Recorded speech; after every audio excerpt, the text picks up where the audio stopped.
they'll take that money, and it's the same thing for countries.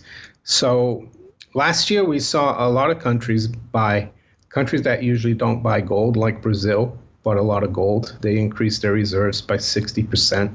And you mentioned the decrease in the value of currencies having an impact on commodities, and how you even mentioned, what Putin said about the Western currencies. It seems like all around the world we're having, the currencies are unbacked at the moment. But there has been talk about Russia and possibly other countries backing their currency with gold. And you recently had a video on this, that you think that Putin is actually leading the BRICS nations into a gold standard. Can you expand on that?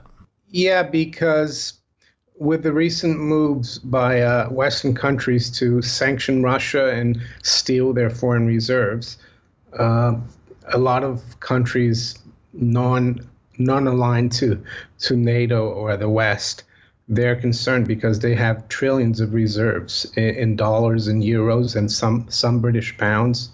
And, it's very dangerous to keep. It's like us keeping too much money in the bank. If there's a bail-in, they'll take that money. And it's the same thing for countries. So last year we saw a lot of countries that usually don't buy gold, like Brazil, bought a lot of gold. They increased their reserves by 60%. And the World Gold Council did a survey of its central bank clients, and 25% of them said that they are going to buy, up from 21% last year. And most of the banks that are central banks that are saying they're going to buy are from, emerging markets. So that's why I think it's possible. And I also think the ruble now, if you think about how it's done and what that peg that they did for a few days, 5,000 rubles per gram, did, the psychology, ever since then, the ruble strengthened a lot. I think ruble is pretty much a commodity-backed currency right now. Russia's running trillions of rubles in budget surplus. So they're not really printing money out of thin air. They're earning it through selling real goods. And I think Rafi Faber did some analysis. Ever since Russia started buying gold, increasing their reserves in 2005 or 6, the growth in their money supply has matched the growth in their gold supply. So they're kind of like de facto pegged to gold. I'd have to research a little bit more, but that's what Rafi Faber from the Endgame Investor looked at. How would you contrast what we're seeing, for example? There's a culture in, for example, India, right, for people to purchase precious metals. But in the U.S., we don't see that. And we actually see the government in some ways, you recently reported on this, discouraging people from purchasing physical precious metals. It doesn't seem like the government here in the U.S. wants to have their citizens own something of real value, of something that is going to be stable throughout time. Yeah, it's not even that they discourage, but also that they ignore it. And they're in bed with the financial sector, just like here in the UK. And financial advisors, pensions, they rarely ever mention gold because they're not really, they don't make that much money. Plus, they don't want people involved in gold either. They want people to be in debt instruments and in the fiat currency. And the tradition in India is pretty ingrained, and I think the World Gold Council is trying to convince Indians to buy digital gold, but I don't think they buy that. For them, it's the real thing, the jewelry that they wear. That's their savings.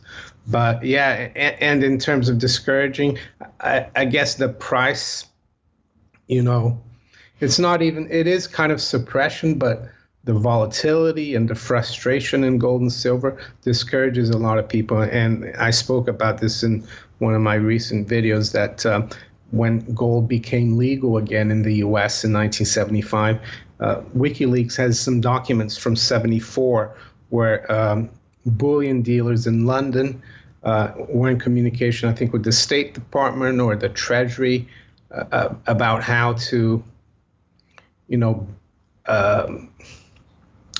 manage, the fact that Americans were going to be able to buy gold again in January 1st, '75. And one of the things they said is that the gold futures contract on COMEX that started the day before January 1st, '75 was going to help keep the American public away from buying real physical gold.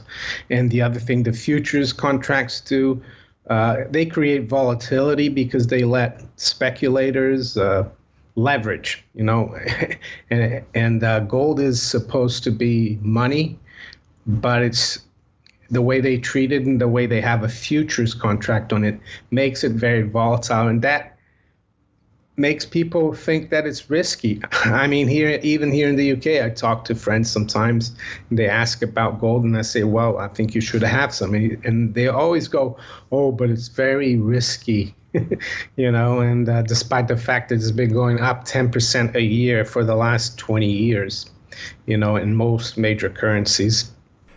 And you've mentioned that gold and silver, the physical metal, is essential really for personal sovereignty, for liberty. And that's really why the government doesn't want us to have it. And it is a threat to the financial system, the fiat currency system, because we can have something kind of an alternative currency in our own possession. We can become our own central bank. Can you explain the importance of that, really having your own physical gold and silver? Yeah, it's not even just about having it either, but if you were under a gold standard as well, and I think Howard Buffett wrote about that. That's Warren Buffett's dad, who was a congressman from Nebraska back in '48. He wrote an article the title was Gold and Economic Freedom, or Human Freedom. And he said gold disciplines governments as well when you have a gold standard, because if you think the government is overspending and there's too much debt, you can withdraw your gold from the banking system, and that drives up interest rates and stops the government in its tracks from spending. But also, like you said, being outside the system, they can't really track you. What you do with your gold. Maybe they'll track you when you buy it, but you could give it to anyone and nobody will know. When you operate within the banking system, they know everything you do, who you sending your funds to.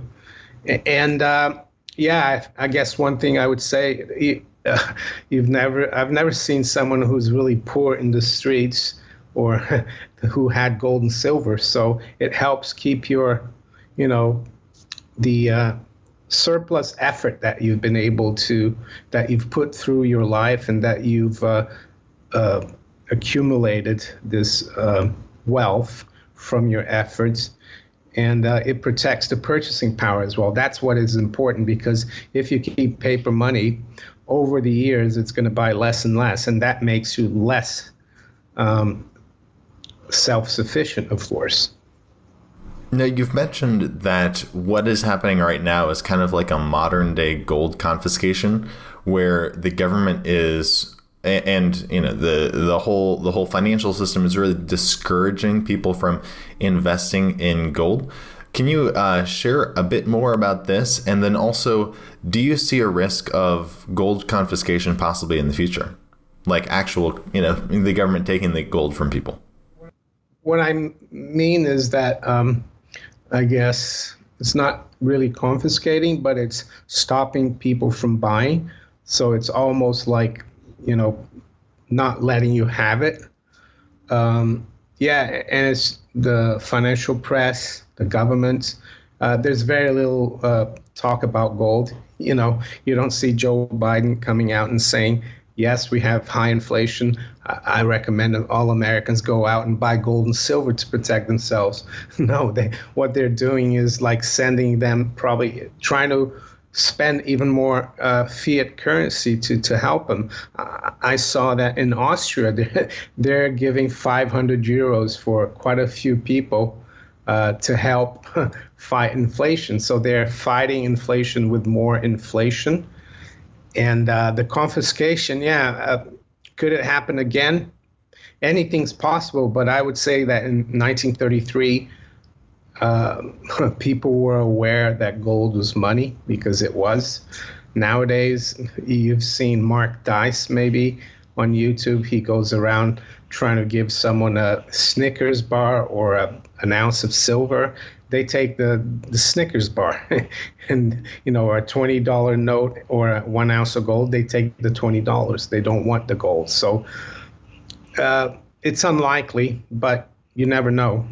It is also important, it seems like, to share with people this information regarding gold and silver and how it does really give personal sovereignty. And it does allow people to become their own central banks because, as you mentioned, very few people actually understand that. Yeah, the other thing as well, gold and silver are accepted anywhere in the world.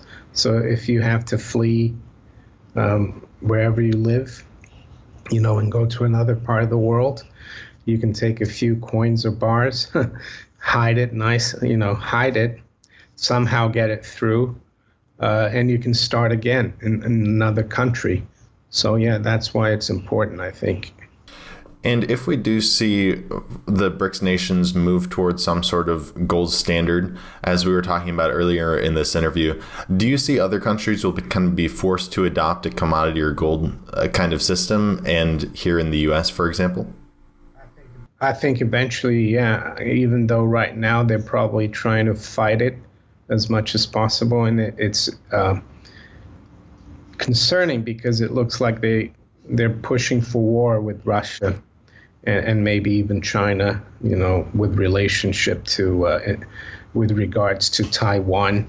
But if we don't get a war, I think eventually if the BRICS and that part of, the global South, Russia, China, it's a huge chunk of the world population.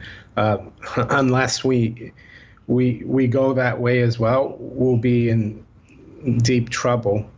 And we could be in deep trouble because I don't really rate our policymakers and our leaders to think like the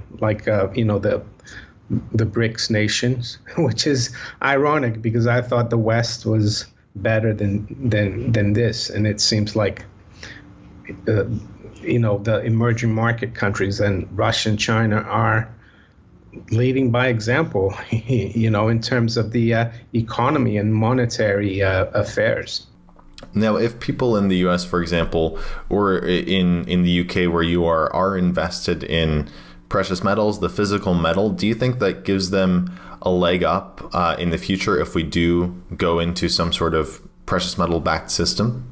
Oh, of course. And don't forget that if you put quite a bit of your savings in gold and silver, you are your own central bank. So you're already you have your own gold and silver standards yourself.